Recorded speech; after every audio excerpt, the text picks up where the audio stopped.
This is Michigan Minute, uncovering the pioneering moments of the Great Lakes State.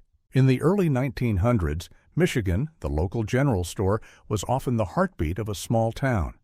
These one-stop shops stocked everything families needed, from staples and dry goods to farm tools.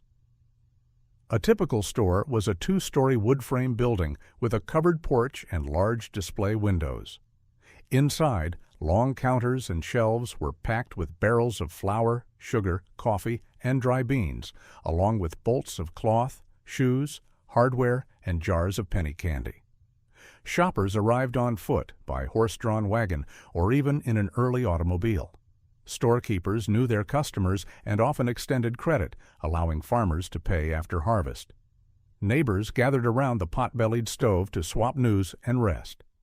As one historian notes, the general store was a place to gather and chat about happenings near and far. It often doubled as the post office or town meeting spot, so a trip for supplies also meant catching up on community news. For rural families, a visit to the store was an event. Children would count on buying a bit of candy while adults stocked up on staples. Historic photos bring this era to life. In Aranack County, Frank Fortelka General Store in Dublin even has a standard service gas pump on its porch, serving motorists and farmers alike. The red and white stores in Bridgeton show two fuel pumps under its awning and a painted promise of a good deal inside. A marching band plays in front of Birch & Company General Store during a parade, underscoring how these shops anchored community events.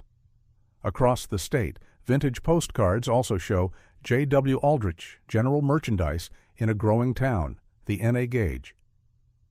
General Store at Houghton Lake, W.M.N., Sweet General Merchandise in Bendon, and W.W. Wells General Store in another village, each fronting a dirt road. In one Croswell scene, horse-drawn buggies and an early automobile stand outside, with a painted slogan on brick declaring, "Black makes your dollars have more sense," an old promise of extra value to shoppers. By about 1910, the winds began to shift. Rural free delivery and mail-order catalogs meant goods could come to the farm. Better roads and new grocery chains let people shop farther from home. Still, in 1905, a Michigander would picture a dusty crossroads or village street without a general store at its center. These buildings were not just shops. They were small-town gathering places and lifelines for their communities. Viewing them now, with wooden sidewalks, hitching posts, and even early gas pumps, reminds us of an era when every store was the heart of its hometown. This has been Michigan Minute. Follow us for more bite-sized images of Michigan history.